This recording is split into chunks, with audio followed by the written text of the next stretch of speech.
Sudah ya? Jazakillah khair ya, sudah diingatkan. Baik, alhamdulillah diingatkan ketika materinya ingin disampaikan ya. Nah, jadi pada pertemuan ini kita akan membahas tentang gangguan pada sistem peredaran darah manusia. Seperti yang barusan ya dijelaskan ya bahwa eh, sistem peredaran darah manusia ini bisa terganggu ya. Baik itu misalnya karena kekurangan darah ya, ataupun ada masalah dengan jantungnya, ataupun pada pembuluh darahnya ya. Baik, ada berbagai macam masalah yang bisa mengganggu pada sistem peredaran darah manusia. Nah, untuk itu kita harus menjaga tubuh kita dengan baik ya. Baik, pada pertemuan ini kita akan membahas gangguan-gangguan pada sistem peredaran darah kita. Kemudian kita juga akan mempelajari bagaimana cara menjaga kesehatan kita ya, terutama untuk sistem peredaran darah kita ya. Baik, yang pertama adalah pelebaran pembuluh darah ya, pembuluh darah. Nah, pelebaran pembuluh darah ini bisa dibedakan menjadi dua, yaitu ambeien atau wasir dan juga varises ya. Nah, kalau ambeien ini merupakan pelebaran pembuluh balik ya, pembuluh balik di sekitar anus ya. Seperti kita ketahui ya bahwa pembuluh balik itu letaknya di dekat permukaan apa? Kulit tubuh. Kulit ya atau tubuh manusia ya. Nah, jadi ini kita dapat melihat ya pembuluh baliknya mengalami pelebaran. Kemudian ini pada anus ya. Kemudian yang kedua adalah varises. Nah, varises ini adalah pelebaran pembuluh balik pada bagian kaki ya. Nah, ini pada orang yang mengalami varises, pembuluh balik yang ada di kakinya dia akan membengkak ya, akan mengalami pembengkakan ya. Baik. Nah, ini tentu akan mengalami atau mengganggu ya, mengganggu aliran darah kita ya, untuk menuju ke mana? Untuk menuju ke jantung kembali ya. Nah, pelebaran ini akan mengganggu proses apa? Proses mengalirnya darah kita menuju ke jantung ya. Sedangkan apabila ambeien atau wasir, nah ini juga bisa dapat menyebabkan pendarahan ya ketika kita buang air besar misalnya ya. Nah, karena akan terjadi gesekan terus-menerus dengan feses kita ya. Nah, ini juga bisa berbahaya karena akan mengalami apa? Pendarahan ya. Baik. Kemudian ada anemia.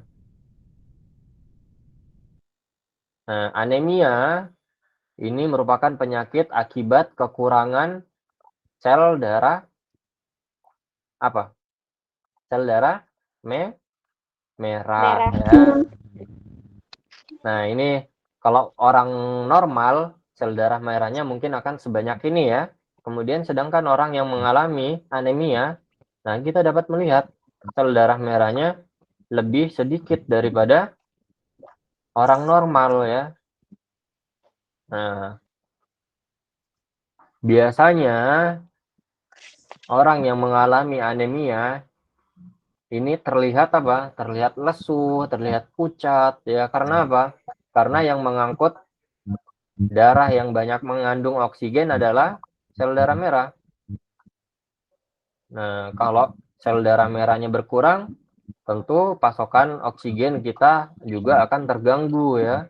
Maka dari itu kita sering melihat orang-orang yang terkena anemia gampang capek, lesu, ngantuan ya, dan lain sebagainya, mukanya pucat ya.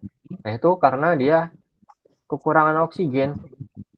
Nah, bahkan mungkin kalau Diajak ngomong mungkin agak nggak nyambung ya. Karena apa? Karena pasokan oksigen untuk dialirkan ke otak atau kepalanya juga berkurang ya.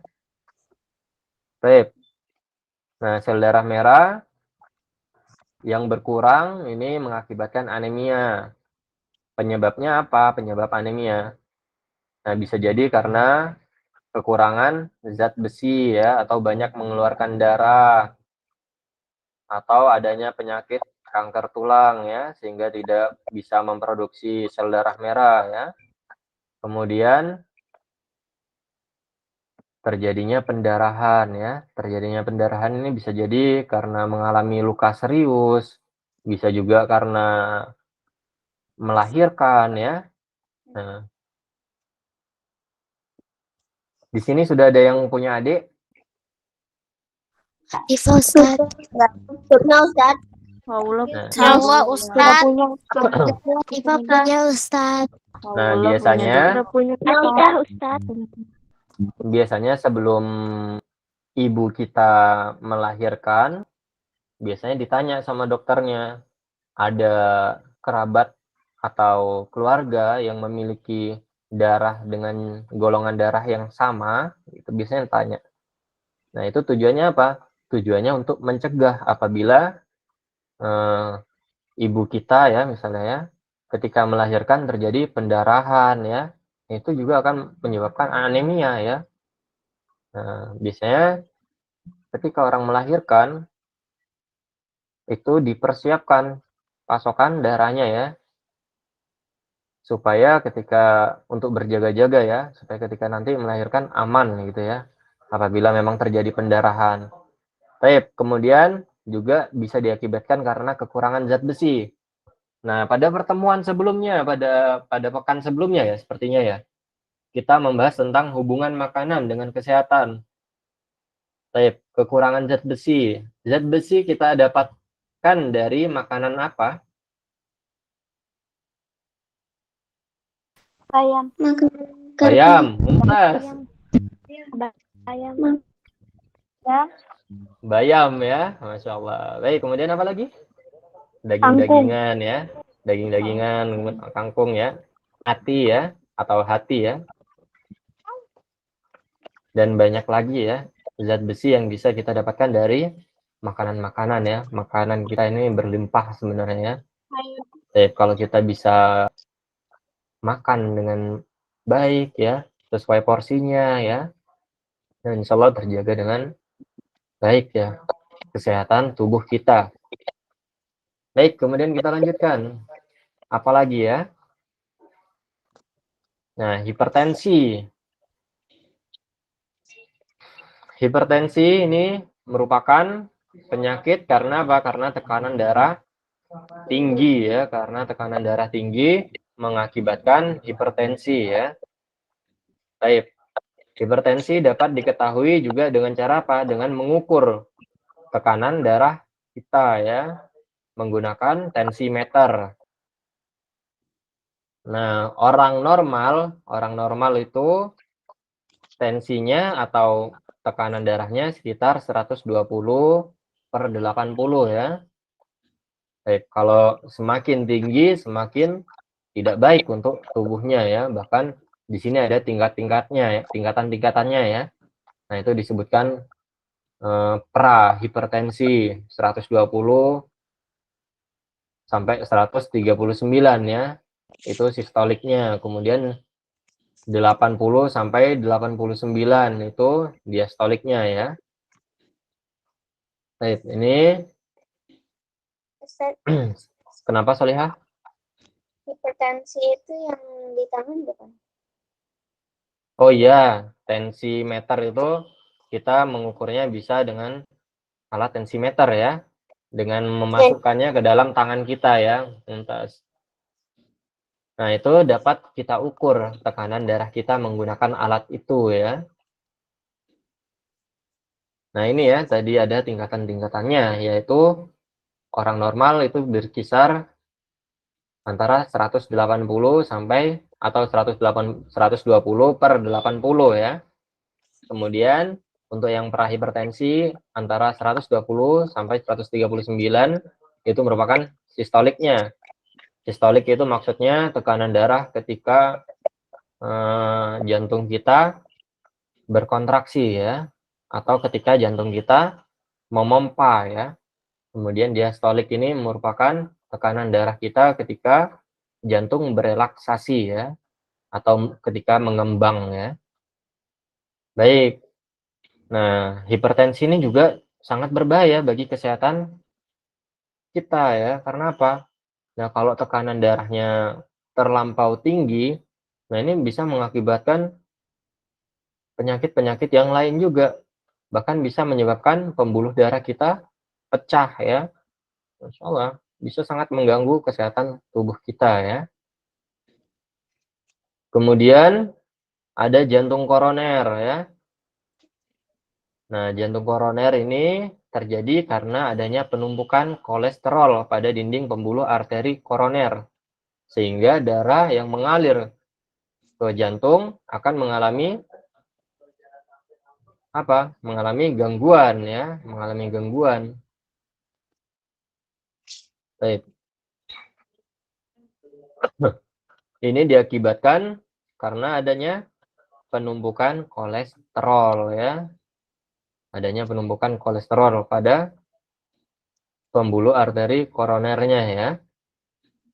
Nah, ini kalau orang normal pembuluh darahnya seperti ini ya, plong ya, nggak ada apa-apanya ya. Kemudian pembuluh darah yang mengalami jantung koroner, dia akan mengalami penumpukan kolesterol pada di dalamnya ya, terdapat banyak kolesterol ya.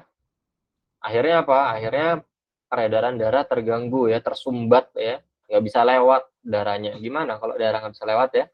Nah, tentu pasokan nutrisi baik itu untuk jantung, baik untuk tubuh kita mengalami gangguan karena nutrisi-nutrisi baik itu dari makanan ataupun oksigen itu kita alirkan melalui darah kita ya. Nah, kalau tersumbat bagaimana? Nah, akan mengalami atau membuat kesehatan kita sangat terganggu ya. Baik, kemudian ada stroke ya. Nah, stroke ini diakibatkan pecahnya pembuluh darah di otak sehingga saraf-saraf yang ada di otak tidak memperoleh cukup oksigen ya. Keadaan ini mengganggu kinerja dari kerja saraf ya. Nah, jadi kalau orang normal arterinya ya plong aja gitu ya. Terhubung dengan baik ya. Sedangkan orang yang mengalami stroke, pembuluh darahnya itu pecah. Nah, bukan tersumbat lagi tetapi pecah ya. Akibatnya darah yang harusnya dialirkan ke otak sebagai sumber nutrisi, sebagai sumber oksigen, nah tidak sampai ke otak. Akhirnya apa? Akhirnya saraf-sarafnya terganggu ya. Bahkan beberapa orang yang mengalami stroke, nah ini terjadi perubahan bentuk wajahnya. Tidak hanya sekedar pada wajahnya ya, bahkan pada bagian-bagian tubuh yang lain juga mengalami kendala. Tubuh-tubuh yang lain bisa mengalami kaku ya, tidak bisa digerakkan ya. Bahkan kalau digerakkan bisa mengalami kesakitan dia ya. Baik, kemudian ada apa lagi? Oh, tidak ada. Baik, kemudian cara menjaga sistem peredaran darah manusia. Nah, bagaimana cara menjaga sistem peredaran darah manusia? Caranya adalah berolahraga secara teratur ya. Berolahraga secara teratur. Dan apabila berolahraga, jangan langsung berolahraga tetapi pemanasan dulu. Misalnya ingin lari pagi gitu ya.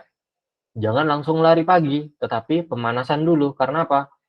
Supaya denyut jantungnya bertambah secara bertahap.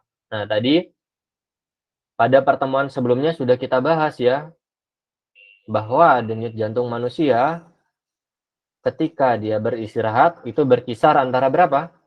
60 sampai 80 kali per menit. Mumtaz jawabannya. Jadi 60 sampai 80 kali per menit ya. Itu kalau kita sedang beristirahat ya. Baik, kalau misalnya ketika kita bersantai kemudian kita tiba-tiba langsung lari pagi, nah itu akan bikin jantung kita sedikit kaget ya, akan memompa secara cepat tiba-tiba ya. Nah itu tidak baik ya bagi kesehatan sistem peredaran darah kita ya.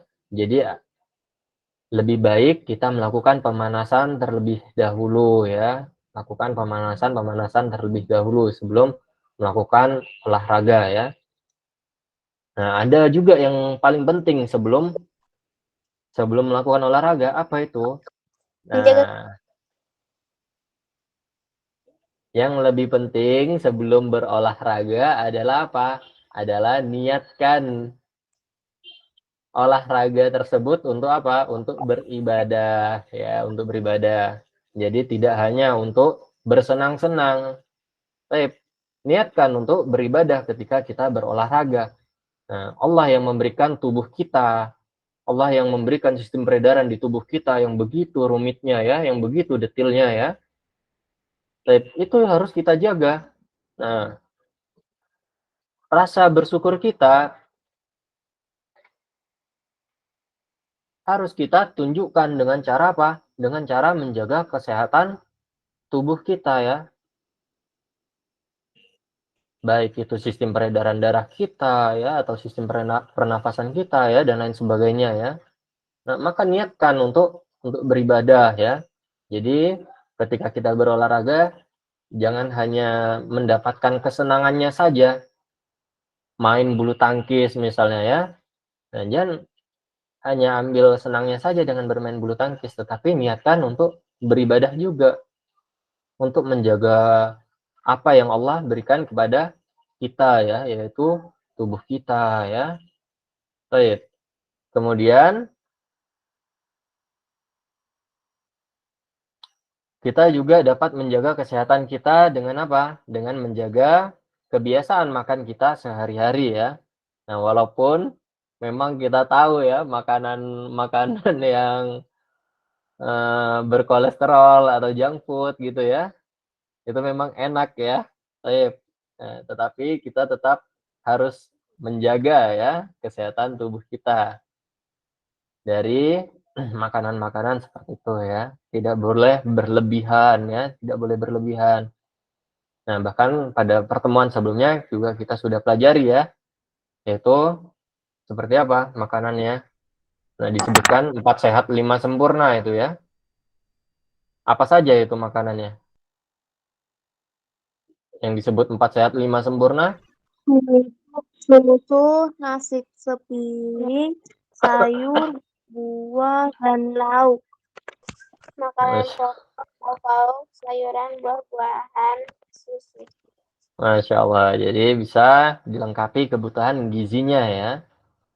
Jadi dilengkapi kebutuhan gizinya, baik itu karbohidratnya, kemudian proteinnya, ya, vitaminnya, ya, dan lain sebagainya ya. Nah, kalau di buku disebutkan 4 sehat 5 sempurna. Dari makanan-makanan tersebut akan lebih lengkap apabila kita tambahkan dengan susu ya. Baik, alhamdulillah materinya sudah terselesaikan ya. Silahkan apabila ada yang ingin ditanyakan. Apaan ini? Tadi gara-gara apa? Ada gangguan tentang listrik di sini ya, sehingga kelewat ya. Baik, kenapa Samira? Kalau jantung bocor benarnya gimana, Ustaz?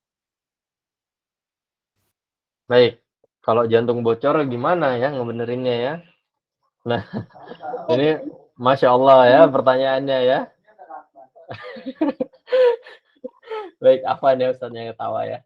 Baik, kalau jantung bocor bagaimana? Nah, itu sudah sangat parah sekali sakitnya ya. Baik, mungkin bahkan tidak tahu lagi bagaimana cara menyembuhkannya ya. Nah, maka Yang perlu kita sadari adalah menjaga sistem peredaran darah kita. Nah, supaya tidak terjadi hal-hal yang demikian ya.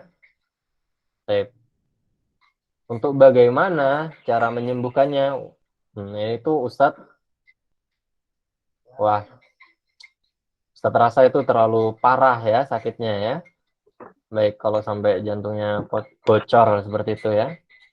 Baik, ada lagi yang ingin ditanyakan?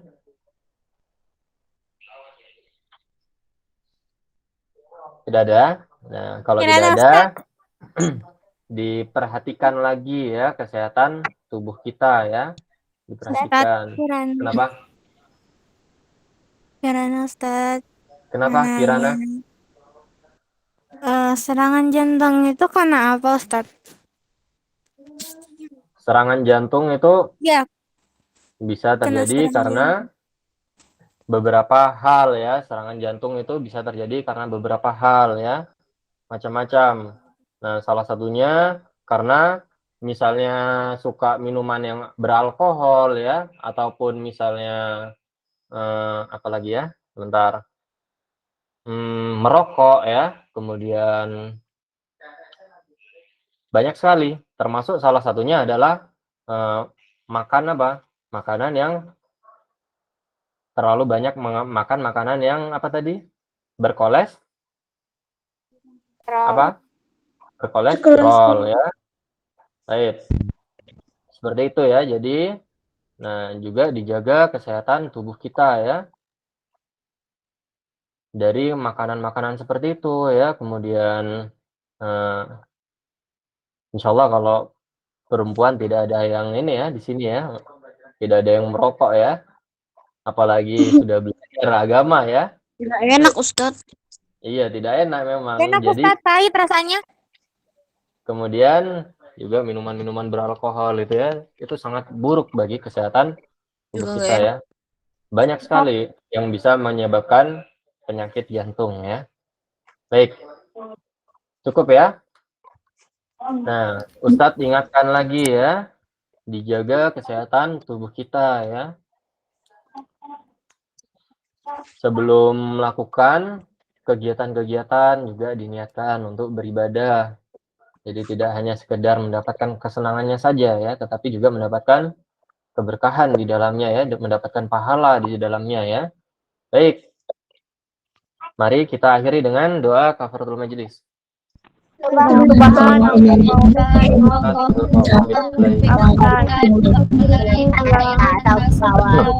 Akhiri ya. Assalamualaikum warahmatullahi wabarakatuh. Waalaikumsalam warahmatullahi wabarakatuh. Ada